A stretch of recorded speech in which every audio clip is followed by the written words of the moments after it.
आचार्य कल्प पंडित टोडरमल जी द्वारा रचित मोक्ष मार्ग प्रकाशक ग्रंथ अधिकार 9वां मोक्ष मार्ग का स्वरूप। मोक्ष मार्ग मुक्ति मार्ग, छूटने का मार्ग, दुखों से मुक्त होने का मार्ग, इसका हम अभ्यास कर रहे हैं।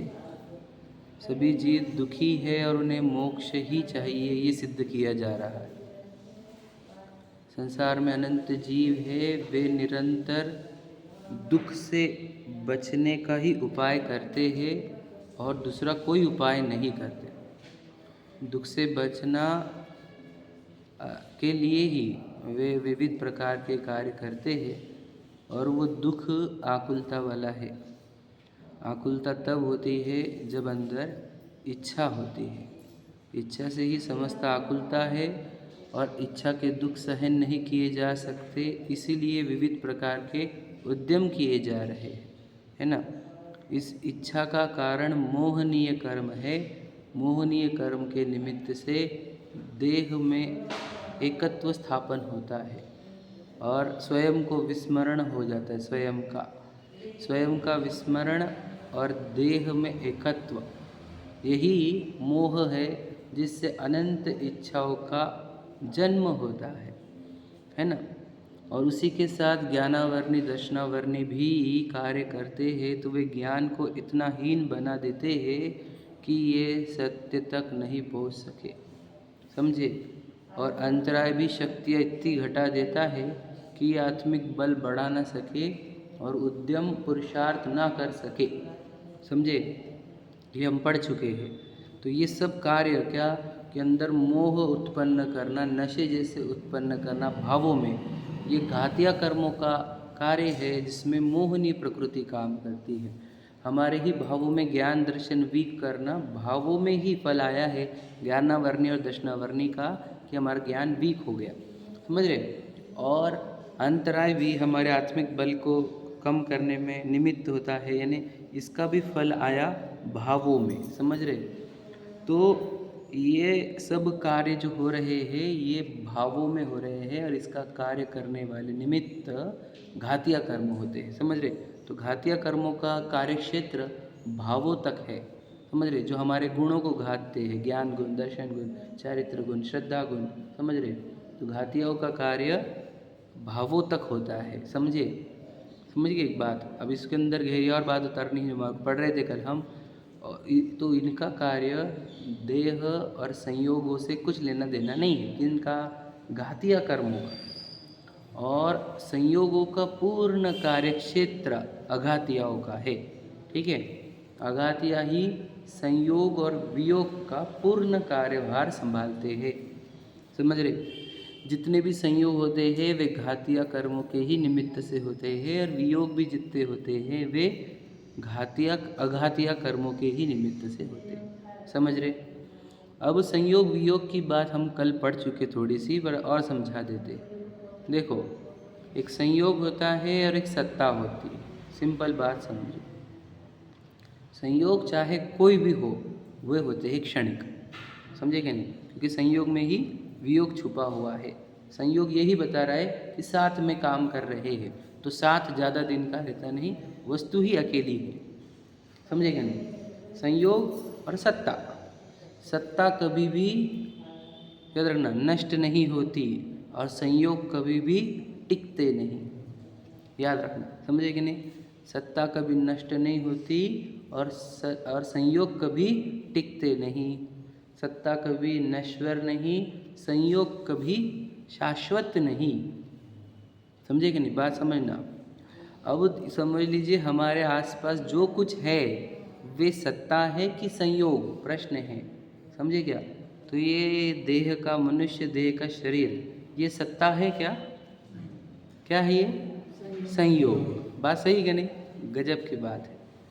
ये जो पत्नी बच्चे हैं, वो घर गाड़ी बंगले है, निरोग शरीर है, जो आवाज़ होगी सुंदर सुरीली या चेहरा सुंदर, ये सब सत्ता है कि संयोग है, संयोग है, आप समझ रहे ना।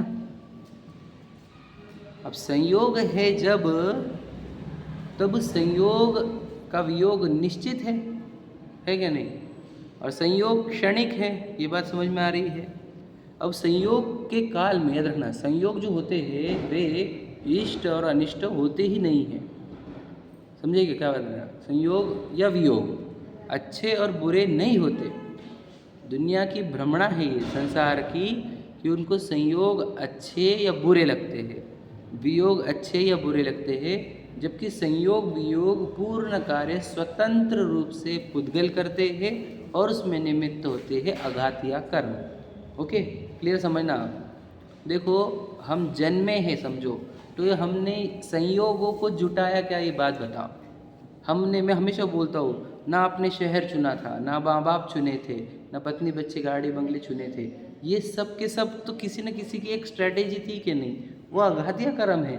आपने तो सिर्फ भाव किए थे, अल्प आरंभ अल्प परिग्रह के, बराबर है। फिर ये पूरी व्यवस्था जुटाने का काम जो उसका है कि उसने जब देह जुटा के दी हमारे को, विचार करो, समझे कि नहीं? और समय होने पर वो ले भी लेता है और दूसरे संयोग खड़े भी कर देता है, हाँ या नहीं? इसमें हमारा क्या चलता है बताओ बोला, समझे कि नहीं? कुछ भी नहीं चलता है। और हम सोचो, जन्म जिसके हाथ में है, मरण जिसके हाथ में है, तो जीवन भर की चीज़ें आना जाना भी उसी के हाथ में होता है। ये हम नहीं समझते, क्योंकि मोह निद्रा से जाग नहीं रहे हम, हमारी चेतना सुप्त होती जा रही है, जागरूक नहीं हो रही है। समझ पा रहे क्या? तो ये संयोग वियोग हाथ में है अघातिया के, समझे कि नहीं? देखो आयु कर्म देह का संयोग बना के रखता है, बराबर है कि नहीं? नक्शा वगैरह नाम कर्म है, लेकिन कितने दिन साथ में रहेगा ये संयोग, ये आयु कर्म तय करता है, बराबर। अब गोत्र कर्म भी वैसा ही है कि गोत्र कौन सा मिलेगा, है ना, वो वेदनी साता साता वेदनी। तो ये सब संयोगों का खेल किसका है? अघातियाओं का। अब इसमें याद रखना, फिर संयोग तो अच्छे बुरे नहीं है, फिर अच्छे बुरे है क्या? संसार काहे का है और मुक्ति काहे से है? याद रखना, इस प्रश्न का उत्तर ये है कि संयोगी भाव संसार है, समझे कि नहीं? संयोगी भाव दुखदाई है, संयोगी भाव है, संयोगी भाव ही राक्षस है, संयोगी भाव ही अधर्म है। समझे? वापस समझ लो, मैं बहुत सारे वर्ड दिए इसको। क्या क्या कहा? संयोगी भाव ही अपराध है, संयोगी भाव ही अधर्म है, वही वो राक्षस है, वही दुख है, समझे कि नहीं? वही आश्रवबंध है। समझ रहे बात को?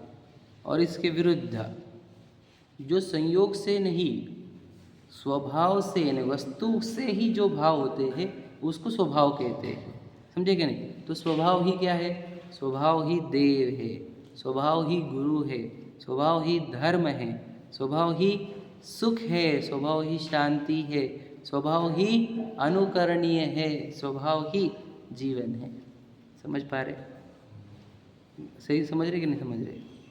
तो जिनेंद्र भगवान की मुद्रा हमें स्वभाव का उपदेश दे रही है और पूरा संसार संयोगी भावों का।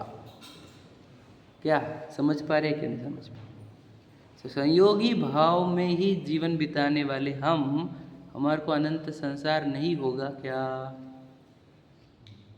हमें स्वभाव की पहचान तक नहीं है, प्रकट कब करेंगे? समझे कि नहीं?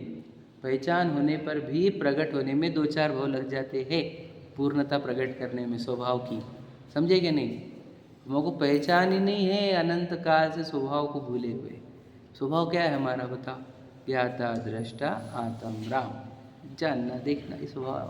प्रतिभासन, सादी भाषा में साक्षी रहना, ये हमारा स्वभाव भाव, साक्षी रहना, टू बी एन ऑब्जर्वर। समझे कि नहीं? सिर्फ जानते देखते रहो, ये हमारा स्वभाव है ना? और उसमें कुछ करना, कुछ बदलना, समझे, कुछ प्राप्त करना, कुछ दूर करना, ये सब विभाव है। समझ रहे ना? और इसी से संसार है, इसी से दुख है, इसी से कर्म बंधन है, समझे कि नहीं? सब कुछ विभाव मतलब संयोगी भावों में ही है। और सुख कहाँ है? बोलो, स्वभाव भाव में। संयोगी भाव को विभाव क्यों बोलते? क्योंकि उसका लक्ष्य पर द्रव्य की ओर होने से वो जो भाव उत्पन्न हो रहा है वो स्वाभाविक भाव नहीं है, संयोग की ओर देखकर उत्पन्न हुआ भाव है। समझे क्या? और स्वभाव भाव क्या होता है? सत्ता को देखकर, स्वभाव को यानी वस्तु को देखकर, अपनी स्व वस्तु को देखकर उत्पन्न हुआ भाव स्वभाव है। समझ पा रहे क्या? तो सोचो, चाहे प्रशस्त से प्रशस्त राग हो, वह कौन सा भाव आएगा? संयोगी भाव आएगा। जिनेंद्र भगवान के लक्ष्य से उत्पन्न हुआ भाव है, वो संयोगी भाव है, वे आश्रव भाव है, वे दुख का कारण है, बंध का कारण है। समझे कि नहीं समझे? वो मुक्ति नहीं, वो धर्म नहीं, वो शांति नहीं, वो संवर निजरा मोक्ष नहीं। क्या समझे? क्लियर हो रहा है? लोगों को बड़ा कठिन पड़ता है प्रशस्त राग को अधर्म कहने में। समझे कि नहीं? और वस्तु स्वरूप तो यही है। समझे कि नहीं समझे? तो स्वभाव भाव सुखदायी और बोलो संयोगी भाव दुखदायी। संयोग वियोग किसके हाथ में? अघातिया कर्मों के हाथ में। समझे कि नहीं? तो संयोगी भाव क्यों आ रहे हैं? जब मोहनीय का साथ हो तब। समझे? दर्शन मोहनी से भावों में जो नशा क्रिएट होता है, जिसमें हम स्वयं को भूल जाते हैं, वो नशे में, समझे कि नहीं, संयोग अच्छे और बुरे लगते हैं। क्या समझे? ध्यान से सुन लेना। क्या कहा? शराबी को वो पेड़ उसकी पत्नी दिख रही है। समझे कि नहीं? एग्जाम्पल। अब शराब है वो जो पेड़ को पत्नी बोल रहा है। समझे क्या क्या कहा रहा? वो व्यक्ति तो नहीं बोल रहा, शराब बोल रही है। वैसे ही मोहियों की मोह की शराब चीज़ों को अच्छा और बुरा बोलती है, वस्तु अच्छी बुरी होती ही नहीं। संयोग वियोग अच्छे बुरे होते ही नहीं। मोहियों के अंदर उत्पन्न हुई शराब का नशा बोलता है इसको। क्या समझ रहे? गहराई से समझना बात। तो हमारे अंदर भी वो नशा चल रहा है, हमारे अंदर भी वो शराब प्रभाव कर रही है। मोह महामत पियो अनादि, भूल आपको भरमतवादी। समझे कि नहीं? हम शराब ही शराब पीते रहते हैं, मंदिर में आके भी शराब पीते। बताओ, यही तो जगह थी जहाँ पे नशा मुक्ति केंद्र यही था हमारा। समझे कि नहीं? मोह का नशा मुक्ति केंद्र है ये जिन शासन। समझे कि नहीं? यहाँ ही वो नशा उतरता है। यहाँ भी नशा करोगे तो कैसे उतरेगा नशा? समझे कि नहीं क्या कह रहा हूँ? तो संयोग वियोग पूरे कर्म के अधीन होते हैं, अघातिया कर्मों के अधीन। उसमें किसी का भी बस चलता नहीं, किसी का भी, चाहे जिनेंद्र भगवान हो, वे भी जो संयोग आने के हैं उसको बदल नहीं सकते, और जो वियोग आने के हैं उनको बदल नहीं सकते जिनेंद्र भगवान भी। समझे कि नहीं समझे? और उनको 66 दिन संयोग नहीं मिलना था। किसका? किनका? बोलो, गौतम गाड़धर का। तो नहीं मिला, बदल क्यों नहीं सकते? सोचो, इनकी तीर्थंकर की प्रकृति थी, तब भी वो 66 दिन तक ला नहीं पाए गौतम गाड़धर को। ये संयोग किसी के हाथ में ही नहीं। अब जब वो इंद्र ने जब समोशरण रचा तो उसको एक सेटिंग करने की थी ना, गौतम गाड़धर को लेके आने की। आप समझेगा नहीं? जब इतना बड़ा समोशरण रच रहा है तो इतनी सी सेटिंग कर लेता। तो वही जो नाटक रचा उसने ब्राह्मण वाला, वो पहले दिन ही रच लेता। समझे? तो ये संयोग मैं आपको हमेशा बोलता हूँ, दुनिया में देखो, अब बात समझना, हमेशा क्या बोला जाता है? जब किसका संयोग पकड़ेंगे? संयोग का मैं बता रहा हूँ ना आपको, मैं बता रहा हूँ, ध्यान सुनिए। मैं बता रहा हूँ जिस पे आपको समझ में आ जाएगा। दुनिया में जो प्रचलित शब्द है वो ये है कि योग नहीं आए थे। सुनते कि नहीं? तो वो योग ये है अघातिया कर्मों के। समझे कि नहीं? यही बोला था ना, हम वर भी कौन सा चुनते हैं? योग्य। तो योग्य का अर्थ क्या होता है? जिसका इसके साथ योग होगा। आप समझे? क्लियर है कि नहीं? योग्यता वर्ड कहाँ से आता है? तत्समय की योग्यता वर्ड। आप समझ रहे? जब दो पदार्थ के योग होंगे वहाँ पर, तब। समझे क्या नहीं? और जो नसीब देखा जाता है उसका नाम भी योग ही होता है। योग है ना, बोलते हैं इसको, योग भी बोलते हैं ना इसको। देखो, तो कहना क्या चाह रहे हम कि पूरा विश्व है क्या? संयोग और वियोग है। और संयोग वियोग कोई बदल नहीं सकता। हमने तीर्थंकरों की भी एग्जाम्पल देख ली। पार्श्वनाथ जी भी संयोग बदल नहीं पाए, वो उनके कमठ वाले। समझे क्या? फिर वो पद्मावती क्षेत्रपाल जो थे, या पद्मावती और धर्मेंद्र, वे उनके संयोग भी बना दिए कर्मों ने ही, है कि नहीं? विचार करो ये सब कर्मों का। तो पार्श्वनाथ जी ने कौन सी संयोग बढ़ाए घटाए, ये प्रश्न है। तो पार्श्वनाथ जी ने तो कोई संयोग नहीं बढ़ाए नहीं घटाए, समझ रहे ना। तो इसका अर्थ ये होता है कि संयोग वियोग का कोई जिम्मेदारी आपके ऊपर नहीं है। तो आप ये भार छोड़ दो, जुटाने के और हटाने के, ये दो पुरुषार्थ करने के ही नहीं आपको, क्योंकि आप उसके अंदर आपका कुछ चलता नहीं। जुटाना मतलब जमा करना और हटाना मतलब दूर करना, ये दो कार्य आपके कार्य क्षेत्र से बाहर है। तो आपके अंदर क्या कर सकते हैं आप, जो हो रहा है उसके साक्षी रहो, ज्ञाता दृष्टा रहो, आकुलित मत हो उसके अंदर, समझे क्या नहीं। आकुलित होके क्या होगा, कुछ होगा नहीं। आकुल होना तो दुख से बचने का कोई उपाय नहीं, होगा भारी पाप बंद ही, होवे भव्य उपाय ही, समझे कि नहीं। आकुलता करने की नहीं, संयोग और वियोग में, चाहे जो संयोग हो जाए, चाहे जिसका वियोग हो जाए।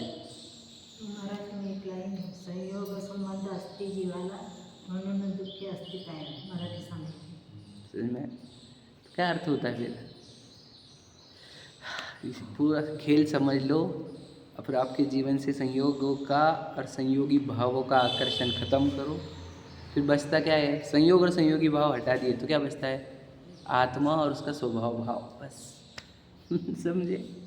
तो फिर विश्व किस में उलझा हुआ है, संयोगों में और संयोगी भावों में, आप समझे।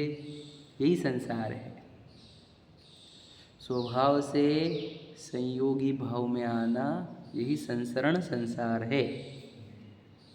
और स्वभाव में ही रहना धर्म और मोक्ष है। क्या समझ भैया, सटकना ही नहीं हमारे को स्वभाव से। एक संयोगी भाव में अनंत संसार छुपा हुआ है। आपको एग्जाम्पल नकुल सहदेव के देख लें, क्यों तो देख लो, समझे क्या। एक संयोगी भाव, संयोगी भाव ही तो किया था, है कि नहीं। तो संयोगी भाव मतलब क्या पता है उसको समझा। ये संयोग है, ये मैं हूँ, जैसे ये संयोग हुआ थे, ये मैं लगना, ये गाड़ी बंगले बच्चे मेरे लगना, ये संयोगी भाव। मैं इन सबको कर सकता हूँ, आई एम इन कंट्रोल, समझे कि नहीं, ये भी कर्तृत्व।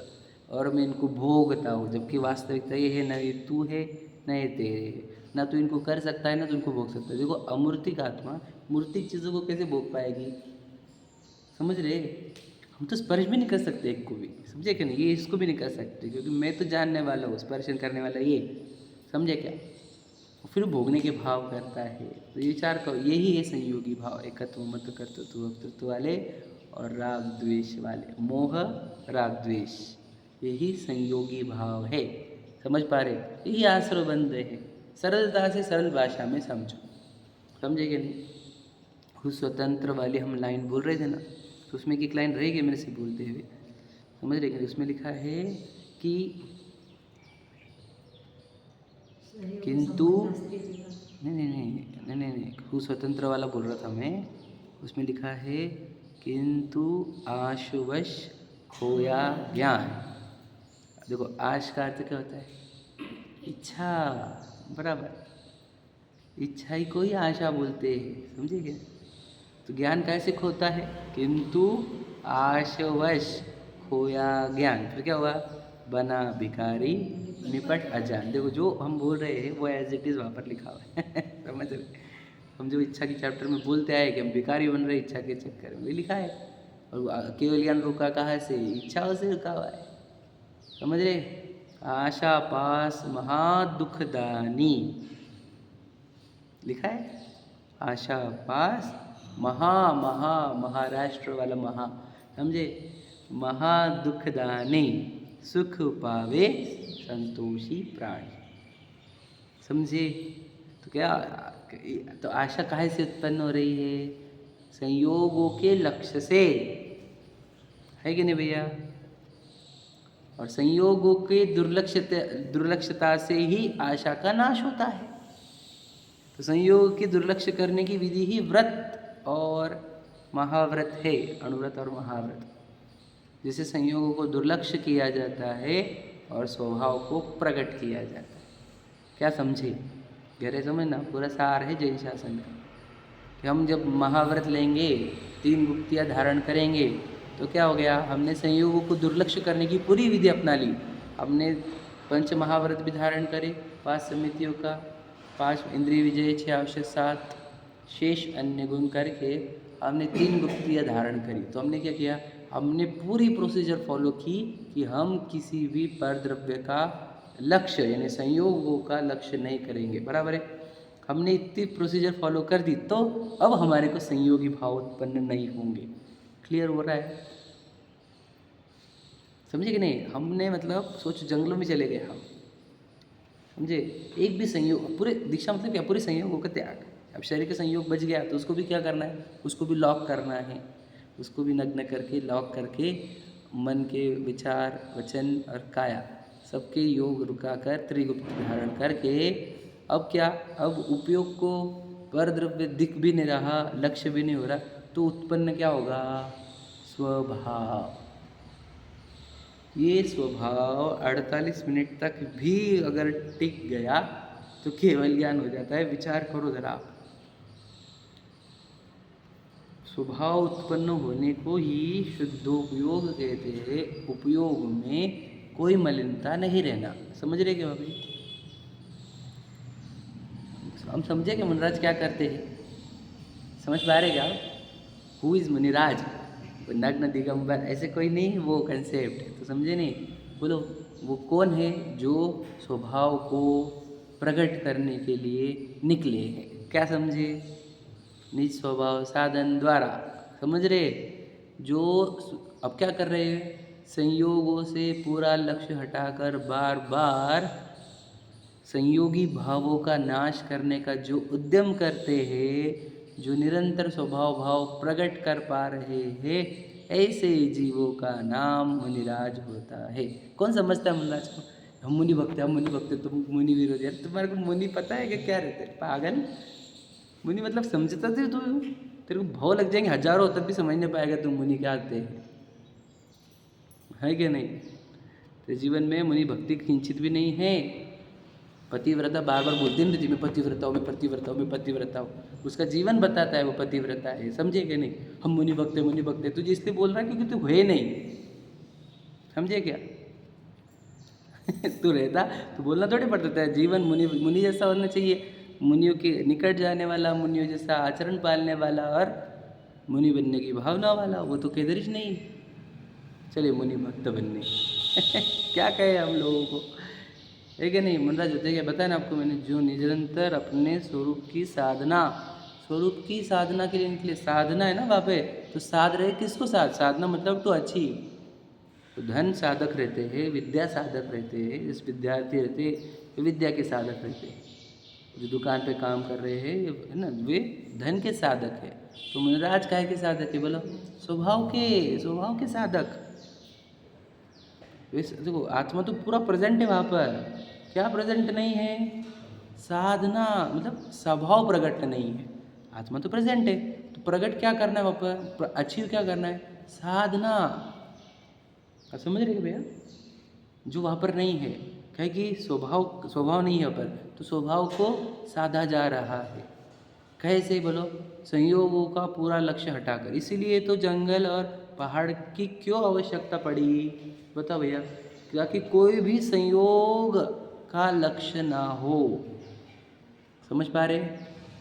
और ये तभी देह का संयोग रह जाएगा, तो इसकी भी 3 गुप्तियों के माध्यम से इसके भी लक्ष्य पूरी तरह हटाए गए। 3 गुप्ति में काय गुप्ति भी है क्या? नहीं। मन गुप्ति, वचन गुप्ति, काय गुप्ति। इन 3 गुप्तियों के माध्यम से पूरी तरह इस संयोगों का भी लक्ष्य हटाया गया। जब संयोगों का लक्ष्य हट गया तो प्रकट क्या होगा? अपने आप ही स्वभाव ही तो प्रकट होगा। समझे क्या भैया? तो मतलब ये विधि सीख लोगे तो आप कर पाओगे, अगर अच्छे से समझोगे तो। अब स्वभाव में क्या है बताओ? 0% दुख, 0% आकुलता और ज्ञान आनंद। समझे कि नहीं? अखंड धारा, वो हर एक समय पर, समझ लो समय याद रखना, एक समय स्वभाव प्रकट हुआ तो जितना सुख प्रकट होता है, दूसरे समय पर उससे अनंत गुना प्रकट होता है। समय बोल रहा हूँ मैं, तीसरे समय पे उससे अनंत गुना ऐसा स्पीड से बढ़ता है वो सुख। क्या समझ रहे भैया? मान के चलो, समय की जगह मैं सेकंड यूज़ करता हूँ, मान के चलो, तो पहले सेकंड में जितना सुख होगा मुनिराज को, दूसरे सेकंड में पहले सेकंड से अनंत गुना होगा, और तीसरे सेकंड में दूसरे सेकंड से अनंत गुना। तो सोचो एक्सपोनेंशियल ग्रोथ वो स्वभाव की। तो जिनको इतने स्पीड से सुख बढ़ रहा है वो संसार में आना क्यों चाहेंगे? समझे? वो क्यों आना चाहेंगे शुभोपयोग में? विचार करो। उनको शुभोपयोग में आना ऐसा लगता है कि गिर गए अपन फिर से, है ना? कहाँ वो निराकुलता का आनंद भोग रहे थे, कहाँ वापस तड़पन स्टार्ट हो गई। आप समझते मुनिराज क्या होते हैं? समझ रहे ना भैया? एक एक क्षण, एक एक समय पर जिनके आनंद अनंत गुना वृद्धि को प्राप्त होते हैं, ऐसा जो भाव है उनको मुनिराज कहा जाता है। विचार करो, गहरी बात है। समझ पा रहे? चलो अब इसमें से पढ़ते हैं अपना। पेज नंबर 307 चल रहा है कि 6? 7 पर अपन 2-3 लाइन पढ़ चुके थे दूसरे पैराग्राफ की। अब आगे पढ़ते हैं। तथा आघाती कर्मों के उदय के निमित्त से शरीर आदि का संयोग होता है। ठीक है? वह मोह कर्म का उदय होने से शरीर आदि का संयोग आकुलता को बाह्य सहकारी कारण है। पेज नंबर बताओ उनको, पेज लाइन नंबर बताओ भैया। देखो क्या कह रहे हैं कि मोह कर्म के उदय होने से शरीर आदि का संयोग आकुलता को बाह्य सहकारी कारण है। देखो 2 वर्ड आए हैं, बाह्य मतलब क्या? अंतरंग कारण नहीं है। आप समझे? अंतरंग बहिरंग 2 रहते हैं, समझ रहे? अंतरंग मतलब जो नियामक होता है, बहिरंग मतलब क्या? रिप्लेस किया जा सकता है जिसको। ठीक है? तो देखो क्या कह रहे हैं कि जब मोह कर्म का उदय रहेगा तभी बाहर की चीज़ें आपको दुख में निमित्त बन सकती है। समझे क्या? एग्जाम्पल बताया था मैंने कल भी। मोह होगा तो किसी की प्रशंसा आपको सुखी करेगी, यानी सुख की भ्रामक कल्पना होगी। मोह होगा तो ही निंदा दुखी कर पाएंगी, नहीं तो प्रशंसा और निंदा सुखी दुखी करने में बोलो बाह्य निमित्त है वो, मतलब कंपलसरी नहीं है कि प्रशंसा आपको सुख रूप अनुभव कराएंगी और निंदा आपको दुख रूप अनुभव कराएंगी। कंपलसरी नहीं है। यदि मोह का उदय होगा तो ही वो काम कर सकती है। समझे क्या? नहीं, मोह का उदय नहीं तो वो प्रशंसा और निंदा सुखी दुखी करने में समर्थ नहीं। समझे कि नहीं समझे? समझे मतलब क्या? जिसने प्रशंसा निंदा में संयोगी भाव किए उसी को ही वो सुखी दुखी करने में समर्थ है। जिसने प्रशंसा निंदा में संयोगी भाव नहीं किए उसको सुखी दुखी करने में समर्थ नहीं। संयोगी भाव मतलब वही मोह। यदि तुमने शराब पी ली और वहाँ पर अनुभव किया कि मेरी प्रशंसा हुई, तब तुम्हारे को अब तुम्हारे को नशा आएगा कि मेरी बहुत प्रशंसा होती है। और तूने वहाँ पर शराब पी ली और बोले मेरी निंदा हो गई, तो फिर तुम्हारे को बहुत दुख होगा। समझे?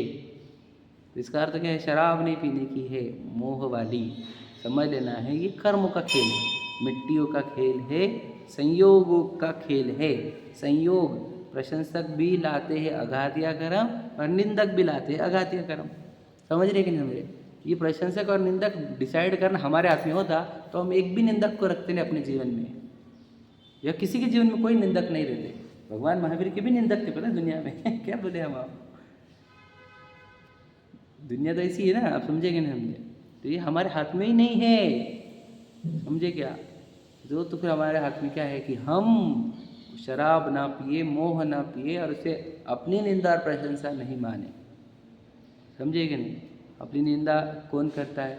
मुझे तो दुनिया में मेरी निंदा कोई कर सकता है क्या? किसी को पता ही नहीं मैं कौन निंदा करेगा मेरी। समझे कि नहीं?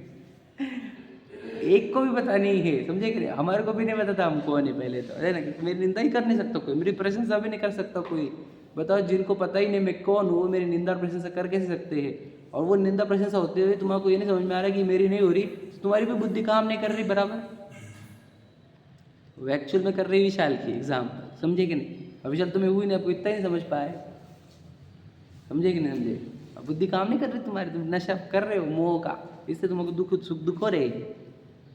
मोह का नशा करो मत, काय का सुख दुख, काय का मेरी होती ही नहीं। बताओ, उनको पता ही नहीं मैं एंटिटी कौन हूँ।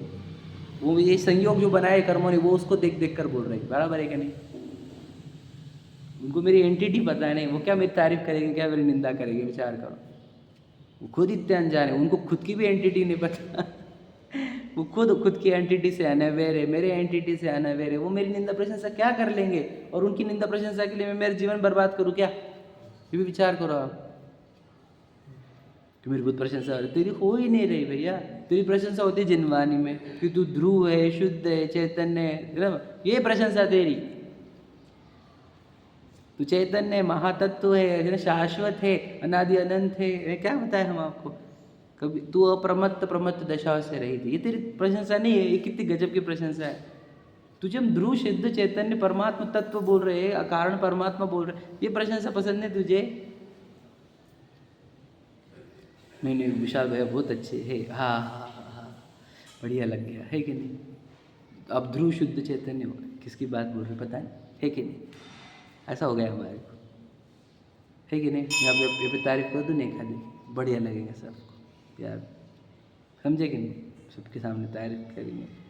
हम बोल रहे कि ध्रुव शुद्ध है तो किसी को कुछ अफेक्ट ही नहीं होता, उसका इम्पैक्ट ही नहीं आता, क्योंकि लेन देन देना उससे हमारे को, है कि नहीं? आत्मा से लेना देना तो शरीर से ही है कि नहीं? इसीलिए वो निंदा प्रशंसा तो ये बता रहे हैं कि वो बाह्य कारण होंगे। कौन? निंदा प्रशंसा सुख दुख के बाह्य कारण हैं, वो आपकी निंदा प्रशंसा नहीं करते, है ना? वो आपको सुखी दुखी नहीं करते। कौन करते हैं? तो बता, अंदर मोह का उदय होगा तो, ठीक है? देखो, अंतरंग मोह के उदय से रागादिक हो वो, और बाह्य अघाती कर्मों के उदय से रागादिक के कारण शरीरादिक संयोग हो, तब आकुलता उत्पन्न होती है। देखो क्या कहा, दो चीज़ें कंपलसरी है वहाँ पर। अंतरंग में मोह के उदय से रागादिक होंगे तब ही बाहर के रागादिक के संयोग आपको दुखी कर पाएंगे, समझे कि नहीं? देवेश का तो कहा ही नहीं, राग का ही कहा, नहीं समझे? लाइन नहीं समझ पाए? इजी एकदम।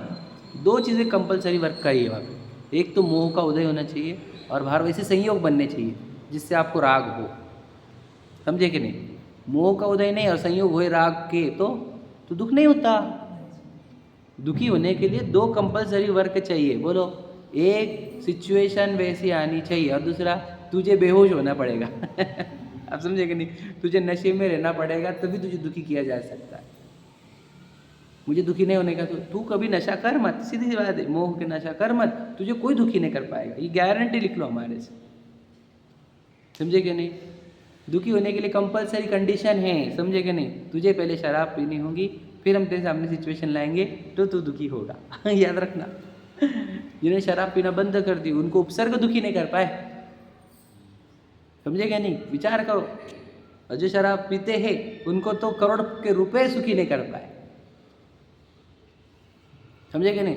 उनको वो 500 करोड़ 2000 करोड़ की शादी भी सुखी नहीं कर पाई। कि 2000 करोड़ कितने करोड़, क्या कितने करोड़ की शादी हुई? वो 10,000 करोड़ की। देखो, तो शराब पीने वाली मतलब मोह वाली, उनको 10,000 करोड़ की शादी भी सुखी नहीं कर पाई, समझे कि नहीं? और जो शराब नहीं पीते मोह की, उनको जलती हुई सिगड़ी भी दुखी नहीं कर पाई। विचार करो, तो खेल सुखी दुखी होने का कहाँ पर है? मोह की शराब पीते हैं कि नहीं पीते? तो हमें कौन सा उद्यम करना चाहिए? मोह का नशा नहीं करने का, जागरूक रहने का। जागरूक रखो खुद को, सिचुएशन आई समझ लेना, सिचुएशन इज इक्वल टू, याद रखना, ट्रिगर पॉइंट। याद रखना, सिचुएशन की भी खासियत रहती है। मैं आपको क्या बताऊँ, नक्शे काम बहुत ज़बरदस्त है कर्मों का। वो सिचुएशन जब खड़ी करता है तो याद रखना ऑटोमेटिक ट्रिगर हो जाता है अंदर। समझे? और वहाँ पर ही आपको, अगर वो आप सजग रहे, सावधान रहे, तो आप वहाँ पर मोह नहीं पियोगे और वो सिचुएशन आपको इम्पैक्ट नहीं करेगी। जो सजग सावधान नहीं है वे तो उस सिचुएशन में बह जाते और फिर उनको बहाते बहाते हुए निगोद लेकर जाया जाता है, समझे क्या? तो ये सजग और सावधान कैसे रहते हैं? व्हाट इज़ द रेमेडी कि सजग सावधान कैसे रहते हैं? आपको प्रतिदिन बहुत अच्छा गहरा जिनवानी का अभ्यास करना होगा। आपको तत्व चिंतन से देह को, कर्मों को और अपने आत्मा को भिन्न जानना होगा। इसका चिंतन, इसका निरंतर घोलन अंदर जब चलेगा तभी आप उन सिचुएशंस में अफेक्ट नहीं होगे, तभी वो सिचुएशन आपको दुखी नहीं कर पाएगी। समझे कि नहीं समझे? तभी होगा ये। आपको गहरा गहरा अभ्यास करना होगा, गहरा चिंतन करना होगा, गहरा प्रैक्टिस निरंतर, क्योंकि every situation is nothing but a trigger point. वो आपको ट्रिगर करने की कोशिश करेगी और आपको ट्रिगर होना नहीं है। क्या बस समझ लेना, तब आप जीत गए, ट्रिगर हो गए, दुखी हो गए, समझ गए? तो वो ट्रिगर करने का काम किसका?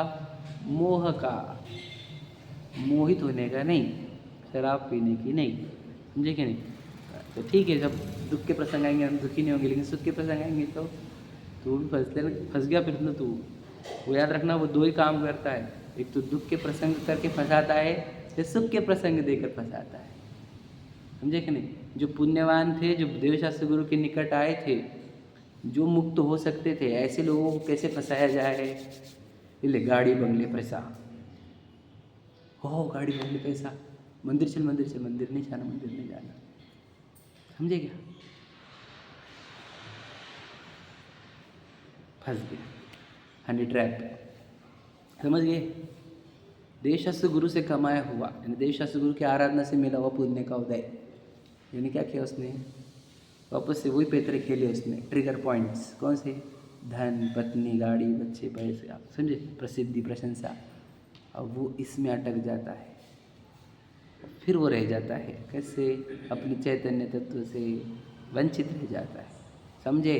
तो ट्रिगर पॉइंट्स दो टाइप के हैं, एक तो दुख वाले और एक सुख वाले। समझ लेना, ये दोनों डेंजरस है। यही तो कर्मों का जाल है, इसी को कर्मों का जाल कहा जाता है। और क्या रहता है? ये जाल फैला हुआ है कि नहीं? मोह जाल में फंसे हुए हैं कर्मों ने आ घेरा। बोलते तो है हम, और निकलने का कोई प्रयत्न नहीं, कोई प्रयत्न। चलो मोह जाल है कि नहीं? ये मेरी पत्नी है, मेरे बच्चे, तो पता नहीं क्या बोल रहा है। बोलो क्या बोल रहा है? ये मेरा मोह जाल, एंड आई लव माई मोह जाल। समझेगे? आई एम प्राउड मोही। समझे कि नहीं? And every one should be मोही, इसीलिए मैं उसकी स्टेटस लगाता हूँ मेरे मोह की। मुझे देख देख कर बहुत दुनिया मोही हो, है कि नहीं? जाने अनजाने हम यही पाप कर रहे हैं, मोह की प्रभावना कर रहे हैं, मोह की। और चैतन्य की प्रभावना में एकदम किसी कुछ इंटरेस्ट नहीं, किसी को ही नहीं। हम देखते ना, इतनी अच्छी अच्छी चीज़ें डालते रहते हम, कि डालो ये स्टेटस पे, एक खादा डालता, कोई डाला तो डाल, कोई डालता ना, कोई लेन देना। और वो गोल्ड मेडल मिला तो हजारों लोग लगा स्टेटस। दुनिया ऐसी है, क्या करें हम? नहीं तो कुछ भी लौकिक चीज़ों की भी इंडिपेंडेंस डे के लगाएंगे दुनिया भर के स्टेटस। बताओ कहना क्या चाह रहे हम? मोह का ही प्रभावना कर रहे हैं हम, धर्म प्रभावना किसी को नहीं करनी। जिनवानी देशास्त्र गुरु की प्रभावना किसको करना है, किसको लेन देना है कि नहीं? मोह से ही खेलते रहते, मोह में खेलते रहते। जगाने की कोशिश करो, जगते नहीं, जाग सकते, स्कोप तो है आपके पास, अपॉर्चुनिटी फुल है। अब उसको अपॉर्चुनिटी ट्रैप करते कि नहीं करते, वो इम्पोर्टेंट। देखो, तथा मोह के उदय का नाश होने पर भी अघाती कर्म का उदय रहता है, वह कुछ भी आकुलता उत्पन्न नहीं कर सकता। समझे? अगर मोह का नाश हो गया तो अघाती कर्म, कोई भी सिचुएशन लाओ, कोई तकलीफ ही नहीं है, दुख ही नहीं है। समझे कि नहीं? मतलब सोचो, मोह का नाश करो, कोई भी सिचुएशन आओ, दुख नहीं। और मोह रहा, कोई सिचुएशन नहीं रही, तो भी सोच सोच में बर्बाद हो जाता है। समझे कि नहीं? सोचने की बीमारी लग जाती फिर उसको। मोह रहा तो है ना, पता है आपको, ओवर थिंकिंग ही तो बर्बाद कर रही है आजकल। ये सब बैठे नहीं हॉस्पिटल्स में सब लोग, ये जो आजकल ट्रीटमेंट चल रही है, काहे की वो एक्चुअल सिचुएशन आई नहीं, सोच सोच के परेशान है। इसे ऐसा किया तो ऐसा करूँगा, ऐसा करूँगा, ये करना है, करूँगा, नहीं किया तो वो किया था, वो किया था, खत्म। समझे कि नहीं? मोह ऐसा है। डेंजर। मोह रहने पर, सिचुएशन नहीं रहने पर भी दुखी, और मोह नहीं रहने पर, सिचुएशन आने पर भी सुखी। इतना सिंपल तो कैलकुलेशन बता रही है। सब सिद्धांत बोला कि मैं मैथमेटिक्स लिख सकता हूँ इसके ऊपर, बोर्ड के ऊपर। ये सब मैं इसके इक्वेशंस भी बना सकता हूँ। मैथमेटिक्स मतलब माइंड में मैं बता सकता हूँ आपको। मोह और situation, good situation is equal to दुख। मोह बैड सिचुएशन दुख। समझेगे? निर्मोह बैड सिचुएशन सुख। समझेगे नहीं? निर्मोह गुड सिचुएशन सुख। ये सब इक्वेशन से है ये सब, और ये सब सिद्धांत जैसे लिखनी चाहिए पाइथागोरस के सिद्धांत जैसे। समझे क्या? तब ये हम सिद्ध कर पाएंगे क्या? हेंस प्रूव्ड मोह इज ओनली दुख। समझे कि नहीं? निर्मोह इज ओनली सुख। ओके, सिद्धांत बनाओ, ये सब चीज़ों के इक्वेशंस बनाओ। समझे कि निर्मोही सदा सुखी, मोही सदा दुखी। कल जाते जाते मैंने एक लाइन बोली थी, एक लाइन सुनाता हूँ आपको, अंदर रिकॉर्ड कर लेना, उसको रिपीटेड करना। धर्म की गारंटी है वो आपको दुखी नहीं होने देगा, और मोह की गारंटी है वो आपको किंचित सुखी नहीं होने देगा। रिपीट रखना है बार बार। लिखे क्या भैया? क्या? धर्म की गारंटी है कि वो हमें, वो एक वर्ड रहेगा मेरे से, एक एक्शन, वो हमें किंचित भी दुखी नहीं होने, किंचित वर्ड ऐड करो उसके अंदर। और मोह की गारंटी है वो हमें किंचित भी सुखी नहीं होने देगा। क्या? तो गारंटी वाला काम कहाँ है और कौन क्या की गारंटी ले रहा है, ये तो समझो, है कि नहीं? मोह में किंचित भी सुख नहीं आता। बताओ एक मोही जीव को और सुखी जीव को बताओ, जो मोही भी है और सुखी भी है, ऐसा दुनिया में एक व्यक्ति बताओ। और हमारे को ऐसा एक व्यक्ति बताओ जो निर्मोही है और दुखी है। ऐसे ढूंढ के बताना, आपको नहीं मिलेंगी। तो हमने धनवान होने के प्रयत्न नहीं करने चाहिए थे, हमने बोलो धार्मिक मतलब निर्मोही होने के प्रयत्न करने चाहिए। हम गलत जगह एफर्ट लगा रहे हैं। हमारे लाइन पढ़ा तो आपको, देखो क्या लिखा।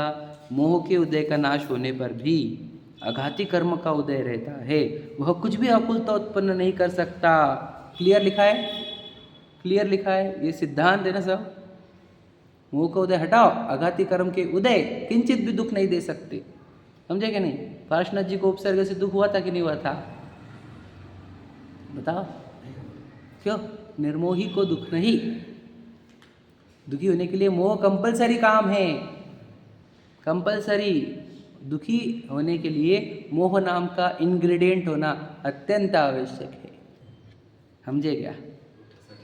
हाँ, बराबर। अब बता, जिसके पास जिसके इंग्रेडिएंट में सिर्फ मोह ही भरा है, उसको सुख लाए कहाँ से हम टेस्ट में? उसको वो ट्राई करता है कि अमीर बन के देखता हूँ, आ जाएगा थोड़ा भी टेस्ट। फिर भी बच्चे पैदा करके देखता हूँ, फिर बच्चों को अच्छा करियर सेट करके देखता हूँ, पोते का मुख देखकर तभी देखता हूँ कि थोड़ा सा भी सुख आ जाना मेरे को, और इसको कभी नहीं आता। मोही को सुख नहीं आ सकता। हमने अनंत जीव देखे हैं, कहूँ न सुख संसार में। समझे कि नहीं? रूल कितने बार बोलेंगे हम? अब कब से हम कितनी देर लगाने वाले हैं, और मैं कब तक बोलने वाला हूँ ये चीज़ें? हमें भी पक गया वो बोल बोल के, ये सब चीज़ें बर्न हो गया हमने। है कि नहीं? तभी हम प्रयत्न करते। चलो एक आखिरी शॉट में तभी एक आधा जन जाग गया तो जाग गया। समझे कि नहीं? जागने की मैं तो बोल रहा हूँ, मैं तो सिखाता ही नहीं आप तो धर्म, मैं तो सिर्फ जगाने का काम करने वाला हूँ। मैं सिखाने का काम बंद कर देने वाला हूँ। सिर्फ जगाओ, जागो भैया जागो। है कि नहीं? तो चैप्टर कब तक लेते बैठूंगा मैं? अरे भैया जागेश नहीं तो चैप्टर कंप्लीट होते जाएंगे, लोग जागेंगे नहीं। हाँ बस जागना है इम्पॉर्टेंट, किताबें थोड़ी कंप्लीट करना है मुझे। है कि नहीं? जागो। तो इतना सिंपल समझो कि मोह वाले, देखो सिंपल बात बताओ, बच्चा है हमारा, वो उसको 4 बजे उठाए नींद में से, अब उसको हम बोल रहे बेटा, समझे एग्जाम्पल ना, कि देख a+a² + b² = 2ab है ना, समझे ना? 2² a + b ऐसा कुछ है ना, मुझे पता नहीं। तो हमने उसको बोला, तो बोला हाँ क्या मम्मा, तो उसने भी बोल दिया। ठीक है, और बोल दिया, और फिर उसको हम थोड़ी देर में पूछ रहे, बोल क्या था, a² + b² है ना? तो वो बोल रहा है क्या, मान के चलो तो बोल ही नहीं सकता, नींद में सुना है तो, और अब बोल भी दे रहा है तो उसको फिर कितनी देर याद रहेगा? आप समझे कि नहीं? तो वैसे ही अब सब सो रहे मोह की निद्रा में, अब हम सिखा रहे तो पूछ लेंगे तो थोड़ी देर में बोल भी दोगे आप, एक 10-15 मिनट पूछूंगा तो, कल पूछूंगा तो बिल्कुल भी किसी को याद नहीं रहता, बराबर है। और 2-4 दिन के बाद पूछो तो फिर तो आप समझ ही लेना आप। हाँ, और फिर क्या, फिर कितने दिन तक सिखाया उस बच्चे को, हम कितने घंटे सिखाया कि वो एकदम परफेक्ट हो जाए पढ़ाई में। पहला काम करो, उसको थप्पड़ मार के या पानी डाल के जगाओ, उसके 10 मिनट की पढ़ाई भी बहुत अच्छा रिजल्ट दे देगी आपको। तो हमारे को ज़्यादा देर अभी मेहनत नहीं करानी की है, आप सिर्फ जगाओ पानी डाल कर, समझे क्या, और फिर सिखाओ, थोड़ा सा भी सीखेंगे तो काम हो जाएगा। तो जागो, पहले काम करना है जागने का, ज़्यादा सुनने का काम नहीं करना। जागने में हूँ कौन, प्रश्न पूछते रहो, मैं कौन हूँ, मैं कौन हूँ, मैं कौन हूँ, मैं कौन हूँ, मैं क्या नहीं, देह हूँ, मैं संयोग हूँ, मैं संयोग हूँ, ये संयोग हूँ, संयोग नहीं है ना, मैं संयोगी भाव, बोलो ना, मैं संयोग हूँ ना मैं संयोगी भाव हूँ, मैं तो ध्रुव शुद्ध चैतन्य तत्व हूँ, और चेतना ही मेरा परिणाम, जानना देखना वही मेरा भाव है, और जानने देखने वाली सत्ता वो मैं हूँ। बस अब हुआ हमारा जागना, ऐसे बोलना नहीं है ये नींद में, समझे क्या, जागो और समझो तो आपका काम हो जाएगा। तो अब बस 2-4 भाव आपके बचे और निर्माण होगा गारंटी से, और आपको ही होगा, जो ये सुनेगा उसको होगा, जो नहीं सुन रहे उनको कहाँ होगा। तो गारंटी हमारी ली जा सकती है यदि हम जागेंगे तो, नहीं जागेंगे तो कोई गारंटी नहीं। ठीक है, चलो। सहजानंदी शुद्ध स्वर